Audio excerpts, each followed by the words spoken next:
It's the worst thing that's happened, by far the worst that's happened since World War II. So I'm going in to speak to Vladimir Putin.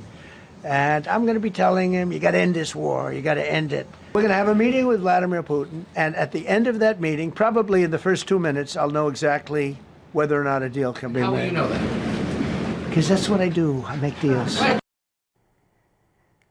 That was President Trump yesterday previewing his summit with Russian President Vladimir Putin later this week. While the two world leaders are still working to finalize the details of the summit, Trump admitted it would take further meetings to reach a peace deal and said his ultimate goal is to put Putin and Zelensky in a room to put an end to the war, even if it means Ukraine giving up territory.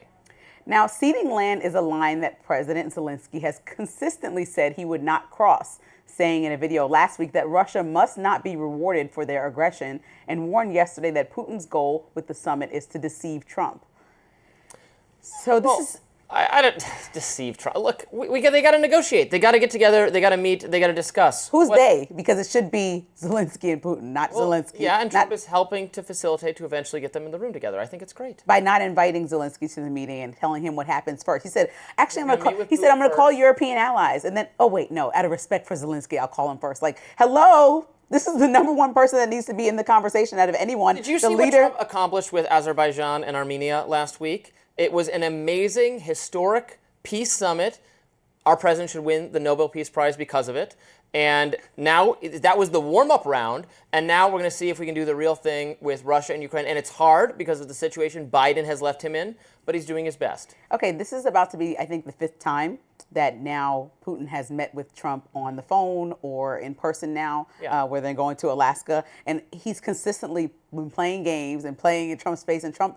He's on record saying multiple times, I think I watched a series of him like, well, I'm let down by Putin's action. Well, I'm let down. Okay, it's 7 months later. Putin is playing the same game he's been playing. You're the only one who's just noticing that you were part of the game. And so to go on terms that Putin likes, while at the same time criticizing Zelensky, which he was doing, he said, I can't believe, or let me actually say exactly. He said he very, very severely disagrees with Zelensky for not ceding land. It's not Trump's decision to make. And so that's the thing. If you don't have Zelensky at the table, how can you make these firm stances publicly for the rest of the world to watch? Like, why don't you see what Europe, our allies, and what Zelensky wants? Why don't you have a conversation with them first before you go meet with Russia? Well, we know what they want. We want Ukraine not to be conquered by Russia. Unfortunately, that's what's going to happen if we do nothing, if there's no negotiations.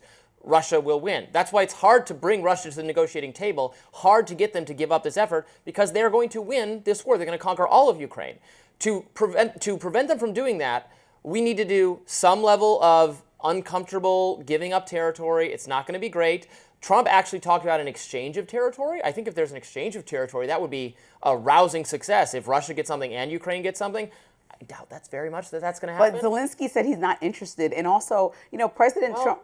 I mean, he's going to be not interested. That's not the only solution, though. That's not the only solution. The solution also can be to continue to stand firm on what President Trump just said publicly. If Russia doesn't come to the table in X amount of days, I'm going to do this. Like, okay, so follow through with the plan, because Russia does not. I keep saying the same thing. Russia doesn't want to get into a war with the U.S. The U.S. doesn't want to get into a war with Russia. So let's just remove that off the table, because we're likely, extremely likely. I want to say, I need to knock on wood. We're not going to get into a nuclear war, right? Of course not. Okay, so then. Oil not revenue, for Ukraine. Yeah, oil revenues are shrinking. Inflation is high. These are all situations that Russia is dealing with. And so the more that the U.S. pushes pressure, people are dying on their end too. The more that we put pressure, you create like a stalemate where they actually have to come to the table with a reasonable request. Not, I'll take everything. Not, I'll take everything. They are willing to put up with, look what they've already been willing to put up with. Look what they've been willing to put up with in past conflicts, from World War II to Napoleon. Like, they are willing to lose people. It's an authoritarian state. Vladimir Putin is willing to sacrifice thousands and thousands and thousands of his own people, which is very sad and unfortunate, but is a reality we have to deal with. If sanctions worked, if that kind of economic pressure worked, we'd have a lot more favorable regime change around the globe. We couldn't even dislodge Castro over 50 or 60 years.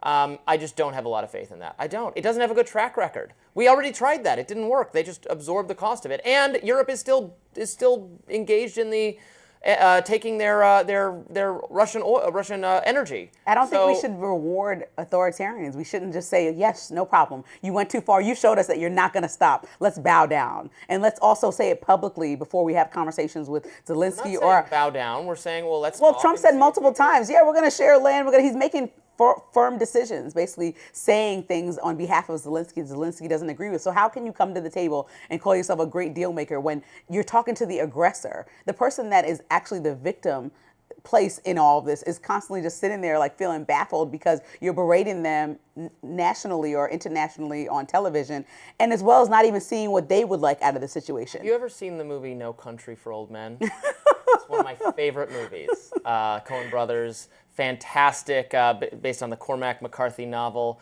So good. And the bad guy, Anton Chigurh, played by Javier Bardem, he's this psychopathic killer who's hunting the main character, Josh Brolin, for a variety of reasons. Josh Brolin annoys him.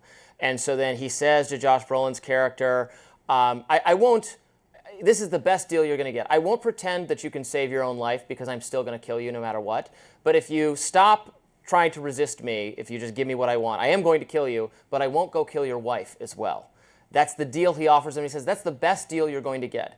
Josh Brolin doesn't take that deal, and so he gets both of them killed, probably. It's a little ambiguous what happens at the end. That's anomalous to the situation. That's your movie we can example. get everybody killed, so or we can just have somebody killed. Let's go to all movies, the rest of the movies in the history of movies. Okay, then they usually end a little differently. Like the bad guy does not come out as the victor. Let's take Superman or Batman, right? That's not how this works. Life. Okay, I'm just telling you, that movie is not real life either. I don't think that's how we should go. The U.S. has a superiority here to be like the superpower to say, no, we're not going to accept this. We don't think you're going down the right path. Our allies feel uncomfortable with Russia moving into Ukraine territory. It makes them more vulnerable. We should be considerate, especially with people that are in NATO, that we don't want our allies feeling extremely uncomfortable, because then we would be involved in a serious conflict if Russia does decide to continue to expand. What will stop a dictator from continuing forward? Nothing.